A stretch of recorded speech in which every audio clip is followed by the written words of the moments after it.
Olá, pessoas. Bem, aguardei vocês e ninguém entrou. Me deixaram sozinho aqui, desolado. Vou, apesar disso, vou relevar e fazer agora, né, gravando, como seria o formato da live, a temática que eu iria abordar.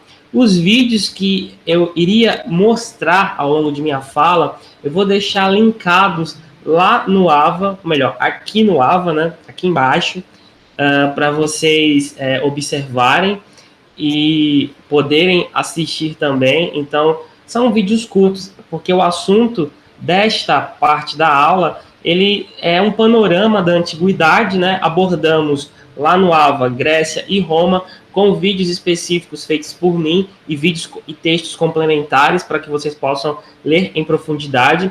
Vou deixar também, além deste vídeo, dos outros dois sobre Grécia e Roma, uma atividade com 10 questões, falando 20 pontos, para que vocês possam realizar com prazo até a próxima semana.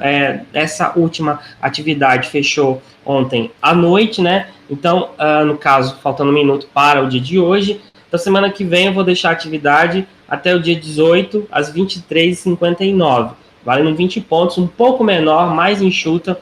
Qualquer dúvida é só entrar em contato comigo. Então, vou agora projetar aqui a segunda tela, né, para poder apresentar o material, tela inteira.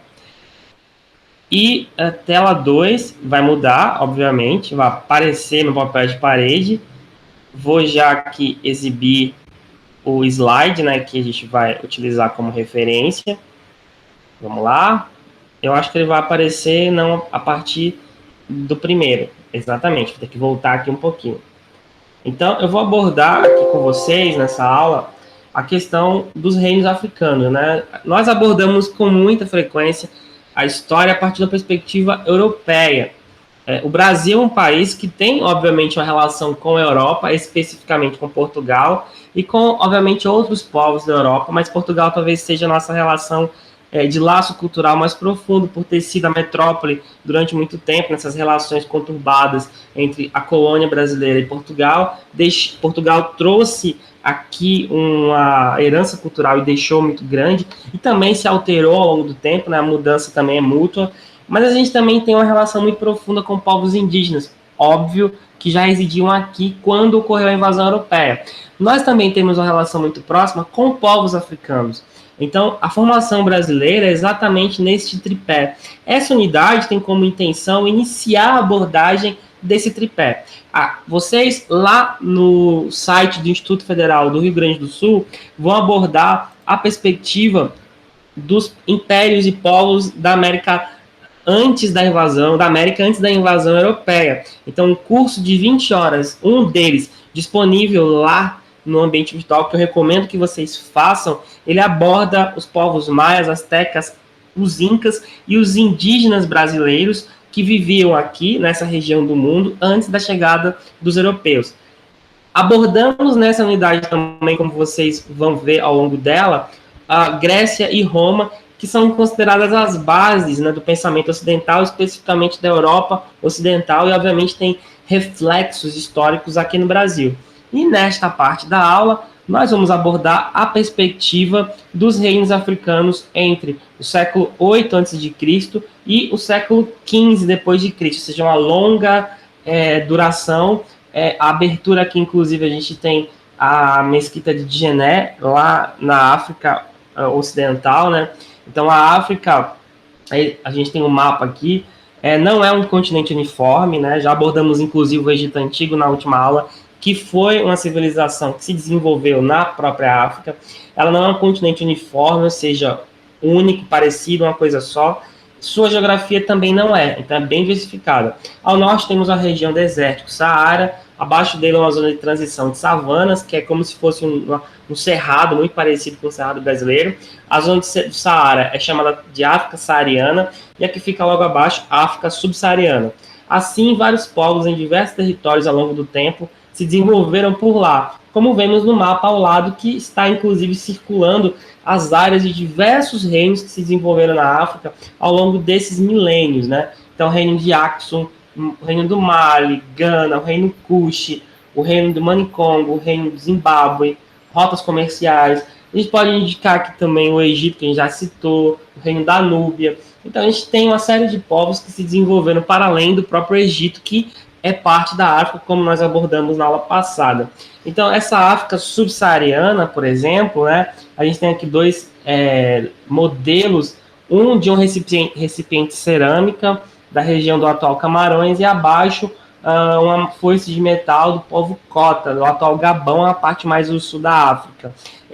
Os africanos, né, uma grande parte desse povo, já conhecia metalurgia, ou seja, sabia fundir ferro, tinha uma grande cerâmica e obras de arte muito bonitas e feitas a partir de diversos materiais. Então, por exemplo, a metalurgia na Europa estava muito atrasada se comparada ao que ocorria na África, isso já desde o século V a.C.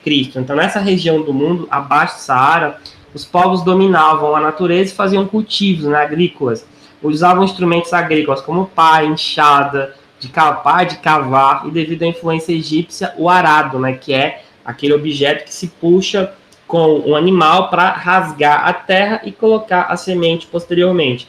Havia, claro, a criação de animais, desenvolver a cerâmica, metalurgia, tecelagem, carpintaria, marcenaria, trabalho em madeira, vários minérios e outros materiais, e praticavam comércio, eram agentes de trocas culturais com outras regiões. Então, a parte sul da África, do centro para baixo, na verdade, era extremamente diversificada do ponto de vista cultural e comercial, mostrando a diversidade de povos com línguas, práticas culturais e, obviamente, a construção de uma série de estruturas de poder, cidades, uma série de relações políticas muito profundas e complexas e que nós, enquanto brasileiros, conhecemos praticamente nada desses povos. A gente acha que a África é um todo único, como se fosse uma coisa só. Tem gente que acha que a África é um país. A África é um continente diversificadíssimo, com civilizações muito antigas, com povos que desenvolveram uma cultura muito rica, que a gente precisa conhecer porque é uma parte importante do passado brasileiro.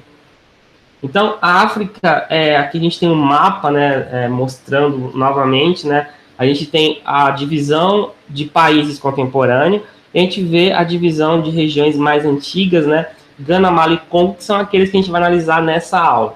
Então, durante muito tempo, acreditou-se que nessa área não havia sido desenvolvidas civilizações grandiosas, algo que é um equívoco, né, aqui a gente está falando do continente como um todo. Durante muito tempo, especialmente por conta dos europeus, o pensamento sobre a África era muito reduzido a achar que não existia desenvolvimento humano ali. A África é considerada um continente atrasado, um continente da pobreza, um continente que não tinha uma produção cultural à altura do que os europeus achavam que faziam. Então, a visão que a gente tem da África, inclusive até hoje, é extremamente deturpada e, inclusive, muito preconceituosa. A gente não consegue enxergar a África como um continente de riquezas, um continente de diversidade cultural, e um continente que foi capaz de criar grandes invenções, inclusive ter estruturas urbanas e ter desenvolvimento, e muitas vezes está até mais desenvolvido do que outras áreas do mundo em determinados parâmetros. Então, lá havia e ainda há uma pluralidade de povos e diversas formas de organização social, desde grupos que viviam em pequenos vilarejos a grandes impérios com estruturas de poder muito complexas. Nós tínhamos naquele continente, e ainda temos, uma diversidade muito grande de relações humanas. E aqui a gente vai focar em 3 povos, né? Destacando o seu papel: Gana, Mali e Congo. 2 da parte mais a norte, mas um pouco mais ocidentalmente, e a região do meio da África ali, o Congo, né? Então, Gana e Mali lá em cima e o Congo mais abaixo. Gana e Mali na região do Saara, quase na transição para a parte subsaariana, e o reino do Congo da parte subsaariana. Então, a gente vê, por exemplo, a diversidade da África nas suas paisagens. A gente tem aqui um deserto, no deserto do Saara, na Líbia, e a gente tem simplesmente um oásis, né? Para quem não sabe o que é oásis, é como se fosse uma ilha, digamos assim, de água no meio do deserto, que na realidade ela surgiu aí por conta de algum tipo de não é bem infiltração a palavra, mas o lençol freático ele rompe e sobe para a superfície, né? E aí acaba aflorando água, e nesse ponto é muito importante, né, um acidente geográfico importante para os próprios animais que moram no deserto e para as pessoas que moravam lá e que comercializavam, né? Esses oásis, durante milênios, foram ponto de parada das caravanas no deserto do Saara. Inclusive, ao redor de muitos desses oásis, surgiram as cidades da antiguidade na África. A gente tem aqui as regiões montanhosas do Mali, né, a região que, obviamente, na transição do deserto do Saara para as savanas, a gente vê, inclusive, uma vegetação rasteira, um relevo sedimentar, né, um relevo mais antigo, mas a presença de montanhas nessa região. E as savanas, né, que a gente está vendo aqui, o clássico, né, da África, que acho que talvez seja, junto com o Saara, a paisagem mais conhecida, mas lembrando que na África tem de tudo, inclusive até montanhas nevadas, né? No norte da África, no Marrocos, tem estação de esqui. No sul da África, na África do Sul e Lesoto também. Então temos regiões muito frias na África também. A gente não pode só achar que a África é um continente quente. Tem pinguim na África do Sul, que é levado pelas correntes da Antártida, uma região extremamente fria. Então a gente tem aqui a girafa, que é um animal símbolo das regiões da África, uma árvore, que eu obviamente não sei a espécie dessa árvore, mas é uma árvore típica do seu formato da savana, que é uma região de vegetação mais baixa, com árvores distorcidas, como eu falei, lembrando muito o Cerrado brasileiro. Então, o primeiro reino que a gente vai analisar é o reino de Gana, que se desenvolve na parte mais ao norte, né? É um reino que se desenvolveu entre o século IV e XII, com a união de várias aldeias, tendo seu auge no século IX ao século XI, né? O ouro era o principal produto, né, desses recursos para as elites ganenses, né, que atraiu a atenção de outros povos. A sociedade era hierárquica, comandada pelo rei, que tinha o título de Gana, por isso que, inclusive, tem o nome dessa área chamada de Gana, né, com um Estado forte, centralizado, uma burocracia muito forte e um poder chamado patrilinear, ou seja, o poder passava da figura do pai para a figura de um filho, sempre para a figura do homem. Mas na África existiam sociedades que o poder era matrilinear, ou seja, o poder passava da mulher para outra mulher. Então, interessantemente, na África é uma das poucas regiões do mundo onde você pode encontrar na antiguidade sociedades onde a mulher era o centro do poder. Ou quando não havia mulher, o herdeiro, filho da mulher mais próxima, recebia o poder nessa relação, mas assim, outra sociedade. No caso de Gana, é uma sociedade patrilineal, o homem tinha o poder, né? Havia escravidão, no entanto, as pessoas livres se organizavam em clãs. Acaba sendo uma característica de muitas áreas da África, a questão da organização de grandes famílias, que refletem a relação política e econômica. Então, são famílias que se juntam, que têm laços de parentesco, em algo chamado clã. Mesmo quando há um reino, muitas vezes a relação familiar acaba sendo muito importante, e exatamente esses reis têm que dialogar com esses clãs para poder se manter no poder. O centro desse povo aqui era a cidade de Kombu Salé, ou Kombi Salé, que era uma cidade bem desenvolvida com muralhas, construções de pedra, e ao redor dela se tinham as vilas e as moradias dos clãs, né?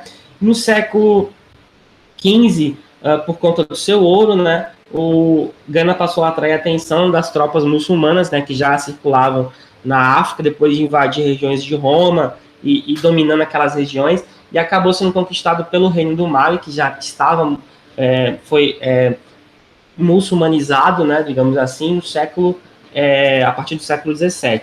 Então aqui a gente tem os vestígios, né, da capital, né, do Reino de Gana, que é Kombi Salé, que hoje fica na Mauritânia. Interessantemente, existe um país hoje com o nome de Gana, mas as ruínas da cidade, né, antiga, do antigo Reino de Gana, não ficam nesse país, ficam num país ao norte, que é a Mauritânia. Então, a região de Gana, hoje, do país, ela é uma parte do território do antigo Reino de Gana, tá? Então, só não confundir. Não é exatamente a mesma civilização. Esse nome contemporâneo, ele foi escolhido, né, para relembrar esse passado. Mas o território do antigo Reino de Gana era muito maior do que o território do atual país de Gana, que não tem, digamos assim, muita relação direta com esse reino da antiguidade, apesar de ser uma região próxima. Outro povo importante e muito lembrado é o Reino do Mali, que talvez tenha sido um dos mais poderosos daquela região da África, né? Se desenvolveu no século XIII nos territórios dos atuais, ó, Mali, Burkina Faso, Senegal e Gâmbia. Então, em territórios mais amplos do que esses países atuais. Era um reino de muitas etnias e também baseado em clãs. Como eu falei, a relação familiar, ela sempre vai influenciar as relações políticas e econômicas nesses reinos africanos. O rei era chamado de Mansa, tendo Mansa Sundiata Keita, o primeiro responsável pela unificação do reino, né? Inclusive, só para continuar, o reino tem como auge da sua expansão no reinado de Mansa Musa. Mansa é o título do rei. Mansa Musa, em tese, foi um dos homens mais ricos do mundo. Eu estou linkando aqui na aula um vídeo do TED Education. Ele precisa ter as legendas ativadas. É uma animação curta, muito interessante, exatamente sobre esse monarca. Recomendo que vocês parem o vídeo um pouquinho agora, ou então assista ao final, mas não deixe de ver, porque ele traz um pouco quem é esse homem que, pelas pesquisas, foi na época o homem mais rico do mundo. Circulavam imagens dele na Europa, claro, de desenhos, né, mostrando o tamanho do território, gravuras, etc., do seu país, né, do Mali, e com a figura dele repleta de ouro, né? Então, ele visitou várias regiões do mundo. Ele era súdito do Islã. Ele visitou, por exemplo, Meca, recheado de ouro, literalmente. Então, o ouro era uma das principais, talvez a principal fonte de poder no Mali. Então, o Mansa Musa, para mostrar poder e mostrar o desenvolvimento, né, ele mandou construir uma cidade chamada Tumbuktu, que até hoje existe no mesmo lugar. Não é a mesma cidade, né, porque ela mudou ao longo do tempo, mas a cidade em si ainda existe. Que se tornou o centro intelectual de toda a região saariana por conta das suas escolas de estudos do Alcorão, além de ser ponto de parada de caravanas para abastecimento. Ele trouxe vários estudiosos do Alcorão de outras regiões do Islã para morar na cidade de Tumbuktu e assim formar outras elites leitoras do Alcorão. Então, já é uma civilização islamizada, como eu falei, né? No século XV, o reino foi conquistado por inimigos externos, especialmente os tuaregues, que são grupos muçulmanos também, mas que vivem em caravanas no deserto, passaram a invadir a região e conquistaram e estabeleceram-se lá pequenos reinos tuaregues no lugar onde existia o Império do Mali. Mas é uma história muito interessante, né, que dura quase 3 séculos, de uma região muito rica em minério, no meio do deserto. Interessantemente, o Mali não tinha uma ligação com o mar, pelo menos diretamente no seu território, né, não chegava próximo do mar, mostrando que o desenvolvimento de um povo também pode se dar numa região muito adversa como o Saara, mas só foi possível porque as atividades econômicas eram a mineração e o comércio, né? E o único grande curso de água na região que passava lá é o rio Níger, que até hoje é um rio muito importante para aquela área da África, mas de modo geral o deserto era a lógica da paisagem, né?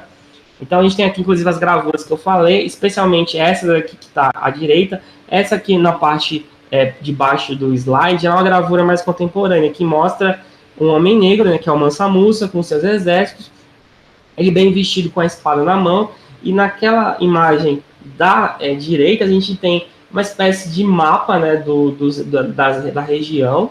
Ele está segurando, inclusive, ouro na mão, sentado no trono, e está recebendo no lado esquerdo, parece, um visitante muçulmano, que, possivelmente, né, uma pessoa que vem de uma outra região distante visitá-lo, em cima de um camelo. Então a gente tem uma representação do poder desse homem que vinha exatamente do ouro, da mineração, que era importantíssima naquela área da África.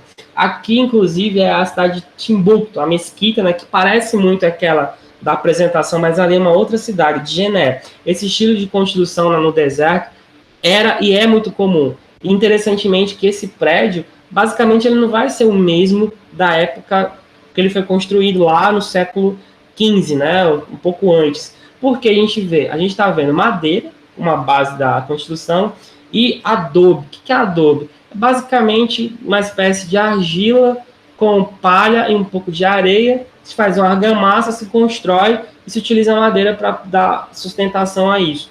Ao longo do tempo, isso vai sendo reparado, isso muda, né, porque é muito frágil. E é uma construção adaptada ao deserto, né?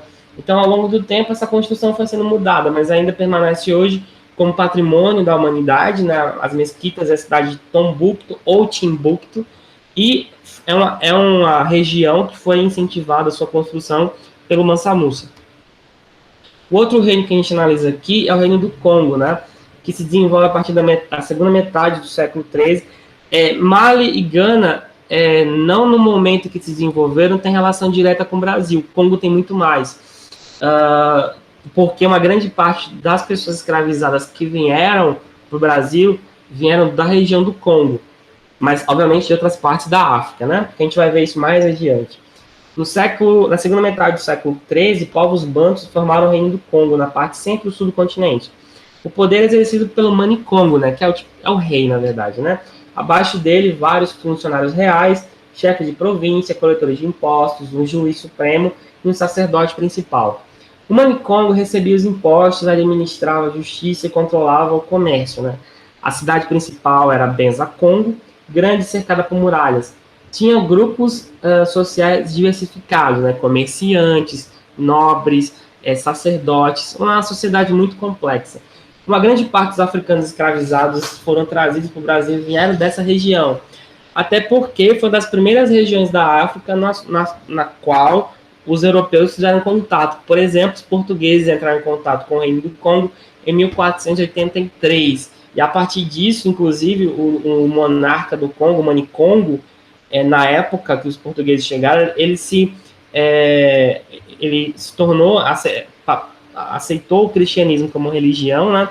Se converteu ao cristianismo e aceitou, assim, a presença de portugueses dentro do seu território, e posteriormente acabou perdendo o poder, porque os portugueses invadiram e conquistaram a região. Então a gente tem aqui duas gravuras da época, né? Uma delas, a da esquerda, mostra o Mani-Congo da época recebendo os portugueses, né? Os portugueses estão embaixo ali, com armadura e roupas europeias, e inclusive cumprimentando o rei do Congo. No lado direito, a gente tem uma gravura da cidade de Benza-Congo, que era a capital desse reino, que virou depois uma outra cidade, né, nessa região, quando os portugueses invadem. Uma outra região que necessariamente não forma um reino em si, né? E aí ela tem uma importância do ponto de vista cultural e também social para o Brasil, porque há uma outra grande parte do reino dos escravizados que vieram para o Brasil vieram dessa região aqui.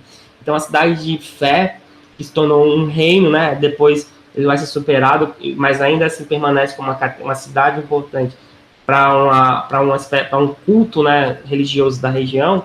Era o reino Yorubá, localizado na oeste da África, que se desenvolveu numa região histórica e culturalmente importante para o Brasil.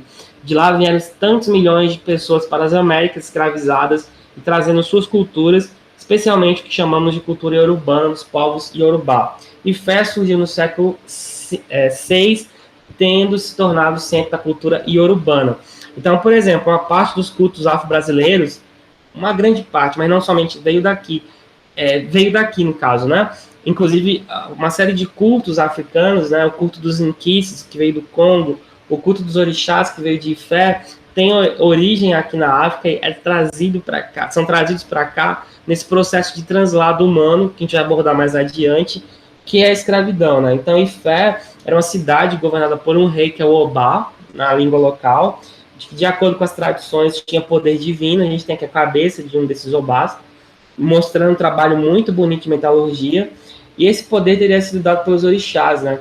Portanto, era ao mesmo tempo chefe religioso e político, que, no entanto, governava com o apoio dos clãs. Ele precisava desse apoio dos clãs, dos chefes de cada clã, que formavam um conselho que dava base ao seu poder.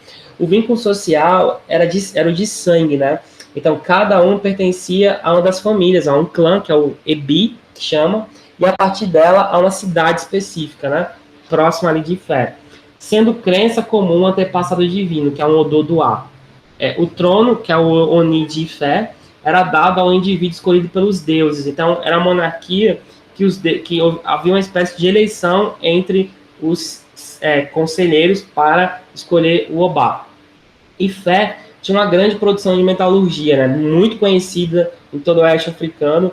O ferro era importante. Inclusive, um dos principais deuses dessa religião que a gente chama de candomblé, que tem origem urbana, é Xangô, que é basicamente o deus do trovão e o deus da guerra e do machado, né? Ele é o deus da metalurgia também. Então, a cidade entra em declínio no século XVI, sendo suplantada por uma outra cidade, né, que é Oió, mas ainda permaneceu com uma influência religiosa muito importante. Então, basicamente, Fé a gente pode chamar de cidade-estado, né? É uma cidade que tinha aí um poder muito grande. Então, eu quero abordar aqui porque é muito importante esse tema, trabalhando com questões afro-brasileiras. Inclusive, vou linkar lá no AVA 2 vídeos importantes que eu ia mostrar para vocês na aula, e inclusive começar com ele, que é exatamente a situação do negro no Brasil, os dados econômicos, e sobre intolerância religiosa. No Brasil hoje, as religiões de origem africana, que a gente chama de religiões afro-brasileiras, e aí temos várias delas. Candomblé, Umbanda, Quimbanda, Tambor de Mina, tem outras, deixa eu me lembrar aqui nomes. Jurema, que é uma mistura de religião afro-brasileira com indígena. Temos várias, né? Vários cultos afro-brasileiros. Todos eles, de uma maneira ou de outra, sofrem muito preconceito e são taxados de coisa do demônio, coisa errada, coisa feia. As pessoas são apedrejadas na rua, como aconteceu em 2015, inclusive na matéria mostra isso aqui no link que eu estou trazendo. Uma menina foi apedrejada simplesmente porque estava na rua com as roupas da religião dela. Alguns terreiros de candomblé, casas de umbanda, são invadidos por pessoas que destroem o lugar, destroem imagens, destroem o ambiente. Inclusive no Rio de Janeiro, muitas mães de santo do candomblé e pessoas da umbanda têm sido expulsas de favela, especialmente por traficantes que se dizem evangélicos, que perseguem essas pessoas e impedem a realização de reuniões e da ação desses terreiros e casas nas comunidades do Rio de Janeiro. Então, a gente, de uns 10 anos para cá, aumentou muito a intolerância religiosa. E essa intolerância ela é histórica no Brasil. Veja, eu não tenho religião, não é do meu feitio ter religião. A gente é criado numa cultura muito cristã, todo mundo, mas de modo geral eu não tenho religião, não tenho. Eu posso ter religiosidade, que é uma coisa, mas religião eu não tenho. Então não vou para nenhum templo, não sigo nenhuma religião, não tenho sacerdote, nada. Respeito todas as religiões e eu prezo pelo diálogo entre elas. Então, a trazer esse assunto para cá, a gente está falando do passado africano, mas está falando muito do presente brasileiro. Porque os orixás, né, que são os deuses da mitologia iorubana, eles são extremamente mal conhecidos por grande parte da população e tratados como algo muito errado. A gente é acostumado a ver na televisão, no cinema, filmes como Thor, por exemplo, que é um deus de origem nórdica que a Marvel criou os quadrinhos nos anos 70, se eu não me engano, que virou parte dos Vingadores e que hoje é conhecido no mundo todo. O Thor é da mitologia nórdica, vem da Europa. É um deus de olho azul, loiro, e ninguém fala mal, ninguém fala que é coisa do demônio, nada. Mas quando você fala de Xangô, que inclusive Xangô é o deus de trovão, será que um filme de Xangô teria uma audiência, por exemplo, o último filme do Thor, que passou na Globo agora no último domingo, teve uma audiência acho que de 15 pontos no índice de audiência, que é muito alto. E no mundo todo, na época do lançamento, teve uma bilheteria próxima do $1 bilhão, $1 bilhão. Será que um filme sobre Xangô teria a mesma audiência e a mesma bilheteria? Eu creio que não, por conta de todo o preconceito histórico que há no caso do Brasil em relação a essas religiões, em relação a essas divindades, em relação ao que veio da África, é sempre demonizado, né? Mas isso é um traço, né? Até porque para poder dominar os africanos, os europeus usaram a sua religião, né? No caso, o catolicismo, o cristianismo, para dominá-los, para dizer, ó, é a religião certa, é o cristianismo, a de vocês é errada. Abandone elas, que é coisa do diabo. Então, nessa última parte da aula, eu estou abordando um pouco disso para a gente tentar desconstruir essa visão ultrapassada que a gente tem sobre essas religiões, entender que é uma religião distinta das outras, a ética dela é diferente, as formas de culto são diferentes, e a gente precisa respeitar, é essencial. Então, a base dessas religiões, de modo geral, uma parte delas, porque tem outras questões, eu estou trazendo aqui só um recorte, os orixás, né, que são parte da mitologia urbana, que vem para o Brasil nessa caminhada histórica, né, desse tráfico de pessoas a partir do século XVI, é uma religião que é o culto dos orixás, basicamente. Os orixás são divindades que representam aspectos da natureza, né? Na mitologia urbana foram enviados por Lumaré, sendo que alguns já existiam no além-mundo e outros foram enviados para o mundo dos humanos, encarnando em corpos humanos e depois sendo divinizados. Então, existe há orixás que eram pessoas que viraram deuses, né, na mitologia, mas outros que já existiam antes desses, né? Então tem essa relação. Eles controlam aspectos da natureza e da condição humana. Então os orixás, eles podem ser violentos, podem ser vaidosos, podem amar, podem odiar. Tem muito dessa questão. Inclusive, se a gente fazer uma comparação, eles têm muitas coisas que a gente pode comparar com os deuses gregos, em alguns aspectos. O culto dos orixás os cultos dos orixás vieram da África, da região de Fé, e foram trazidos para o Brasil por pessoas em condição de escravidão, espalhando-se pelo país, misturando-se a outras tradições religiosas e sendo até hoje uma das mais importantes manifestações religiosas e culturais brasileiras. Na África, cada orixá estava ligado a uma cidade ou região, tendo uma complexa rede de sacerdotes e locais sagrados, né? Então trouxe aqui alguns orixás, né? O Xangô, né, que é o deus do relâmpago, dos raios, das rochas, de justiça. Ele teve 3 esposas na mitologia, né? Tudo aqui é a partir da mitologia iorubana. Yansan, Oxum e Obá. Então, o Xangô, deus dos relâmpagos, geralmente é um homem forte, né, alto, corpulento, que está com um machado na mão, o machado da justiça, né, nas representações que é feita sobre ele.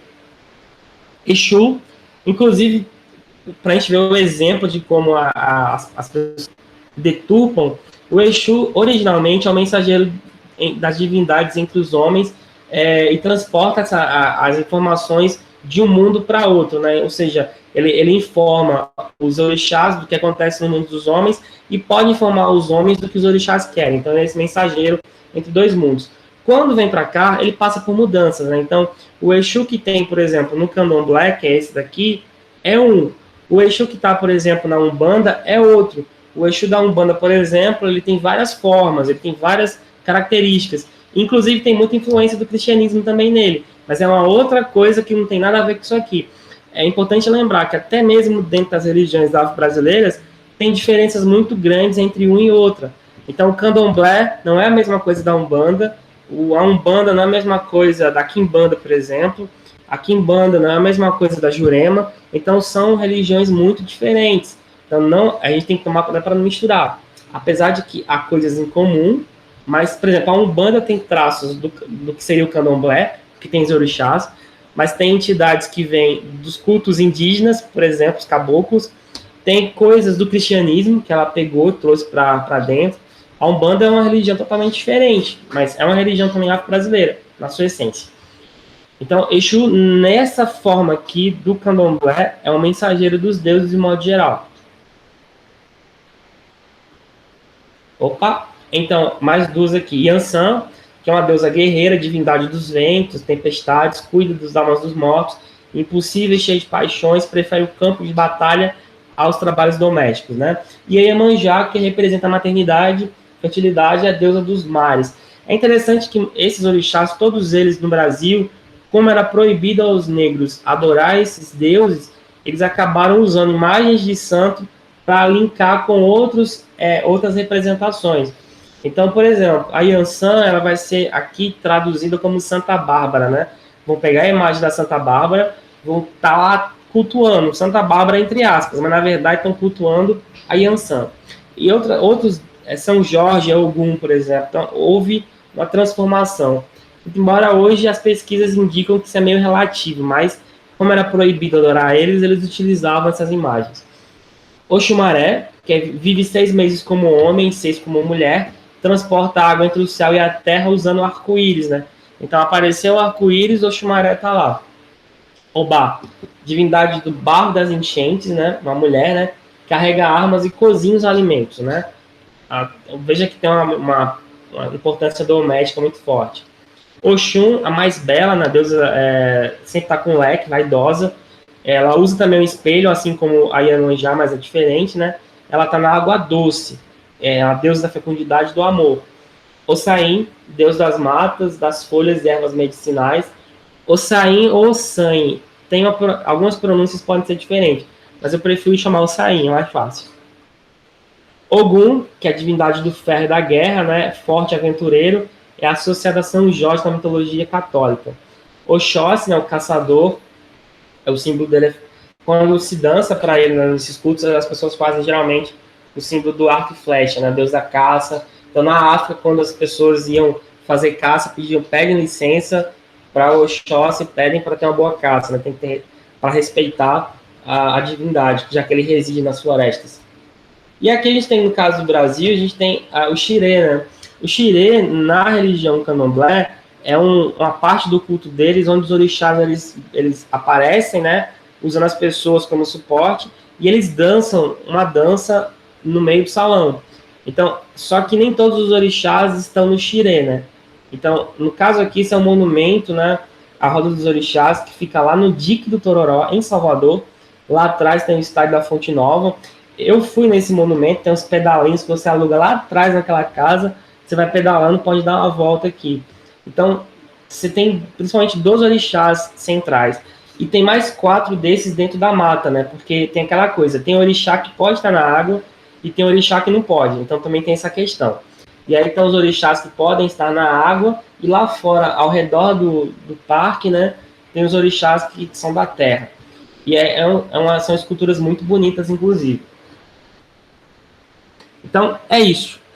Espero que vocês tenham gostado, né? E qualquer dúvida, me procure no WhatsApp.